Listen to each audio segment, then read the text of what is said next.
আসসালামু আলাইকুম রহমতুল্লাহ বরকাতুহ। প্রিয় শিক্ষার্থীরা, আশা করি তোমরা করোনা ভাইরাস চলাকালীন সতর্কতার সহিত চলাফেরা করছো। তোমরা নিজেরা সতর্ক থাকবা, বন্ধু বান্ধবদেরকেও সতর্ক রাখবা। আর বিশেষ করে সম্মানিত অভিভাবকদেরকে বলছি, আপনারা আপনাদের ছেলে মেয়েদেরকে সচেতনতার মধ্যে পরিচালনা করবেন, নিজেরাও সতর্ক থাকবেন, মহান রব্বুল আলামিনের দরবারে সাহায্য কামনা করবেন এবং এই দোয়াটি করবেন, আল্লাহুম্মা ইন্নী আউযু বিকা মিনাল বারসে ওয়াল জুনুনে ওয়াল জুজামে ওয়া মিন সাইয়িল আসকাম। আল্লাহ পাক যেন আমাদেরকে করোনা ভাইরাস থেকে মুক্ত করে দেন। আমি আজকে তোমাদের সামনে নবম ও দশম শ্রেণীর দ্বিতীয় অধ্যায় ইসলাম ও নৈতিক শিক্ষা এই বিষয়ে তোমাদের সামনে আমি কথা বলবো। তার পূর্বে আমি আমার পরিচয় তুলে ধরছি। আমার নাম মোহাম্মদ আব্দুল আউয়াল, ধর্মীয় শিক্ষক, চন্দনাল মাধ্যমিক বিদ্যালয়, মুরাদনগর, কুমিল্লা। আসো, এখন কি কি বিষয় আজকে আমি আলোকপাত করতে চাই। দ্বিতীয় অধ্যায় শরীয়তের প্রথম উৎস, আল কোরআন পাঠ 2 পৃষ্ঠা 44। 1. কোরআন অর্থ কি? 2. কোরআনের বাড়ি কোথায়? 3. কোরআন কার সাথে এসেছ? 4. কোরআন তুমি কোন ব্যক্তির উপর অবতীর্ণ হয়েছ? 5. কোরআন তুমি কেন অবতীর্ণ হয়েছ? কোরআন অর্থ কি? কোরআন শাব্দিক অর্থ হলো মাকরুন, যা অধিক পঠিত।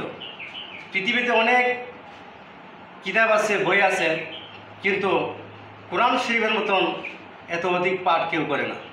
এই জন্য কোরআনের এক অর্থ হলো মাকরুন, যা অধিক পঠিত। এখন যদি বলি যে কোরআনের তোমার বাড়ি কোথায়,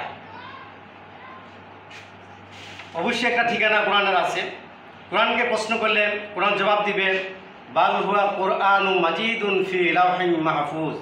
আমার বাড়ি হলো লৌহে মাহফুজ। আল্লাহ পাক সে লৌহে মাহফুজে কোরআনকে সংরক্ষিত রেখেছে। এখন যদি প্রশ্ন করা হয় লৌহে মাহফুজ কি, সেটা আল্লাহ পাকই ভালো জানেন কীভাবে লৌহে মাহফুজে সংরক্ষণ করেছে। যেমন একজন হাফেজে কোরআনকে আমরা যদি টুকরা টুকরা করে ফেলি তার মাথাকে বা তার দেহকে, কোথায় কোরআন লুকিয়ে আছে আমরা খুঁজে পাবো না। ঠিক তেমনিভাবে আল্লাহ পাক কুদরতে লৌহে মাহফুজে কোরআন সংরক্ষিত ছিল। এখন সে কোরআন পৃথিবীতে আসছে।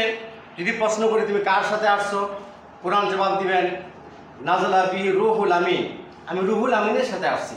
এবং রুহুল আমিন হজরত জিব্রাইল আলাইহিস সালামের অপর নাম হলো রুহুল আমিন।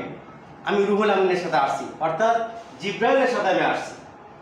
এখন যদি প্রশ্ন করে যে কোরআন তুমি কোন ব্যক্তির উপর অবতীর্ণ হয়েছ, তুমি তো জিব্রাইলের সাথে আসছো, ভালো কথা, সেই ব্যক্তিটাকে কোরআন জবাব দিবে, ওয়া আমিনু বিমা নুজিলা আলা মুহাম্মাদিন ওয়া হুয়াল হাক্কু মির রাব্বিহিম।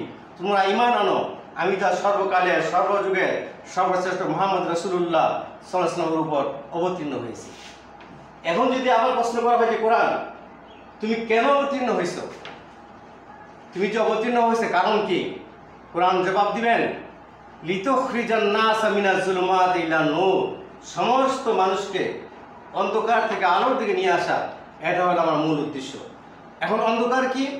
অন্ধকার হলো সুদ, ঘুষ, মিথ্যা, আল্লাহ রাসূলের নাফরমানি করা, যত পাপাচার অনাচার, এই সমস্ত কাজ হলো অন্ধকার। সমস্ত অন্ধকার দূরীভূত করে আলোর পথ দেখানোর জন্য আমি কোরআন এই পৃথিবীতে অবতীর্ণ হয়েছি। এটা হলো আমার মূল মিশন, লিতুখরিজান নাসা মিনাজ যুলুমাতি ইলান নূর। প্রিয় শিক্ষার্থীরা, তোমরা যদি আরও জানতে চাও যে কোরআন অবতীর্ণ হয়েছে কোন মাসে আসছে, কোরআন জবাব দিবেন, শাহরু রমজান আল্লাযী উনজিলা ফীহিল কোরআন। পবিত্র মাহে রমজানে আমি অবতীর্ণ হয়েছি। এখন যদি আবার কোরআনকে বলা হয় যে কোরআন তুমি রমজানে আসছো, দিনে আসছো না রাত্রে আসছো? কোরআন জবাব দিবে ইন্না আনজালনাহু ফি লাইলাতিল কদর, আমি কদর রাত্রে অবতীর্ণ হয়েছি। প্রত্যেকটা বিষয়ে কোরআন জবাব দিবে। আমরা যদি সত্যিকারভাবে কোরআনের জ্ঞানে জ্ঞানী হইতে পারতাম, শিক্ষিত হইতে পারতাম, তাহলে সমাজে এত অত্যাচার, অনাচার, অবিচার, জুলুম কোনো কিছু থাকতো না। প্রকৃত শিক্ষা হলো নৈতিকতার শিক্ষা, এবং প্রত্যেক শিক্ষার্থীর মধ্যে নৈতিকতার গুণ অর্জন করা প্রয়োজন। আর বিশেষ করে ধর্মীয় শিক্ষা। ডক্টর মোহাম্মদ শহীদুল্লাহ বলেছিলেন, যিনি অনেক ভাষাবিদ ছিলেন, তিনি বলেছিলেন, তোমরা যত বড় উচ্চ শিক্ষিত হও না কেন, যত বড় ডিগ্রিধারী হও না কেন, যদি কোরআনের জ্ঞান তোমাদের মধ্যে না থাকে, তোমরা পণ্ডিত ঠিক আছে, সেই পণ্ডিতের পূর্বে একটি শব্দ যোগ করতে হবে, সেটা হলো তোমরা মূর্খ পণ্ডিত। আজকে পরিতাপের বিষয়, দুঃখের বিষয়, আজকে আমরা কোরআনের জ্ঞান থেকে অনেক দূরে চলে গেছি। আমরা পৃথিবীতে বড় বড় ডিগ্রি নিচ্ছি, পিএইচডি, ডক্টরেট সব কিছু নিচ্ছি, কিন্তু একজন লোককে জিজ্ঞাসা করলে যে ভাই আমরা কোরআন তেলাওয়াত করে, আমি তো কোরআন তেলাওয়াত করতে পারি না। আমরা কোরআন তেলাওয়াত করতে পারি না, অর্থ করা তো দূরের কথা। দরকার ছিল আমাদের যত আমরা শিক্ষিত হই না কেন, এই ধর্মীয় জ্ঞান, কোরআনের জ্ঞান প্রত্যেকটা মানুষের অর্জন করা তার উপরে ফরজ। শুধু ওলামায়ে কেরাম শিখবে, কোরআন শরীফ অর্থ করবে, আমরা না, বিষয়টা কিন্তু তা নয়। প্রিয় শিক্ষার্থীরা, তোমরা এই কোরআন বেশি বেশি তেলাওয়াত করবে এবং কোরআনের অর্থ জানতে চেষ্টা করবে। এই কোরআন যার কাছে আছে, পৃথিবীর সমস্ত নিয়ামত তার কাছে আছে। এখন যদি কোরআনকে আবার প্রশ্ন করে যে ঠিক আছে, এই কোরআনকে মানলে আমাদের কি উপকার হবে, কি ফায়দা হবে? আমরা তো উপকার ছাড়া কোনো কাজ করি না, যেখানে আমরা লাভ দেখি সেখানে আমরা কাজ করি। তাহলে কোরআন জবাব দিবে ফামান তাবিয়া হুদায়া ফালা খাউফুন আলাইহিম ওয়ালা হুম ইয়াহজানুন। যদি তোমরা আমার অনুসরণ করো, আমার অনুকরণ করো, আমাকে মেনে চলো, ফামান তাবিয়া হুদায়া, আমাকে অনুসরণ করলে তোমরা হেদায়েত প্রাপ্ত হইবে, ফালা খাউফুন আলাইহিম ওয়ালা হুম ইয়াহজানুন, তোমাদের কোনো ভয়ও থাকবে না, চিন্তাও থাকবে না। কিন্তু আজকে আমরা ওই কাজটি করি না যে কাজে ভয়ভীতি আছে, আমরা ওই কাজ করতে চাই যে কাজে ভয়ভীতি নাই। তাহলে কোরআনের অনুসরণ করলে আমাদের কি হবে? আমরা হেদায়েত প্রাপ্ত হব এবং আমাদের কোনো ভয়ও থাকবে না, চিন্তাও থাকবে না। কত বড় নিয়ামত আল্লাহ পাক আমাদেরকে দান করেছেন।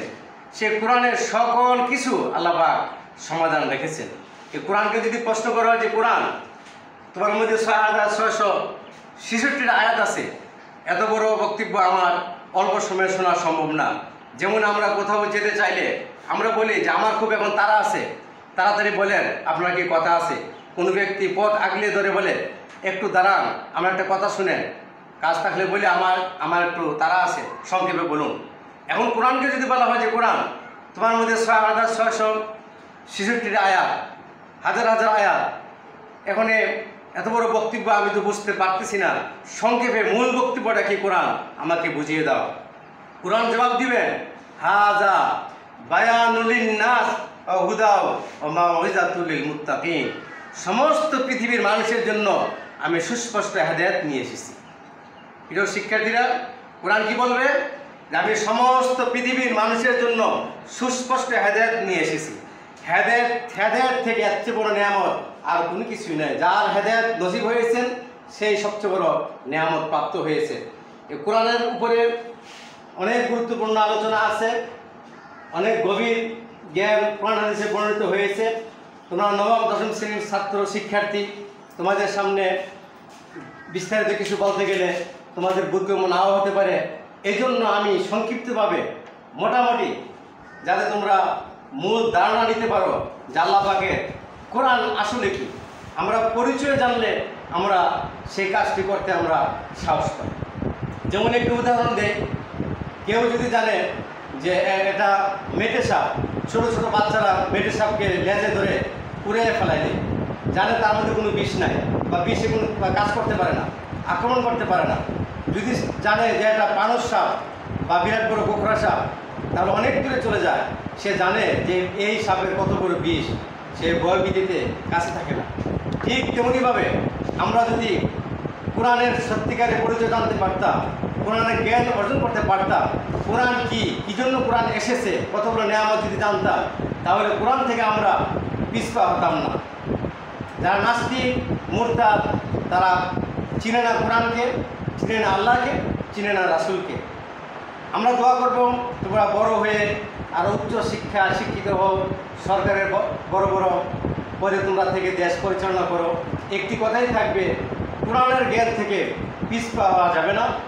পাশাপাশি তোমাদের এই নৈতিকতার শিক্ষা, কোরআনের শিক্ষা অবশ্যই অবলম্বন করতে হবে। এই শিক্ষা শিক্ষিত না হলে সে মানুষটা পশুর ন্যায় হয়ে যায়। তো তোমাদের সামনে আমি আজকে সংক্ষিপ্তভাবে কোরআনের শুধু পরিচয় তুলে ধরেছি। আমি আমার ক্লাস এখানে শেষ করলাম। পরবর্তীতে ইনশাআল্লাহ নতুন কোনো বিষয় নিয়ে তোমাদের সামনে উপস্থিত হব। তোমাদের সকলকে ধন্যবাদ জানিয়ে আল্লাহ পাক যেন তোমাদের সকলকে এবং দেশকে করোনা ভাইরাস থেকে মুক্ত করে দেন, এই বলে আমি আমার ক্লাস শেষ করলাম।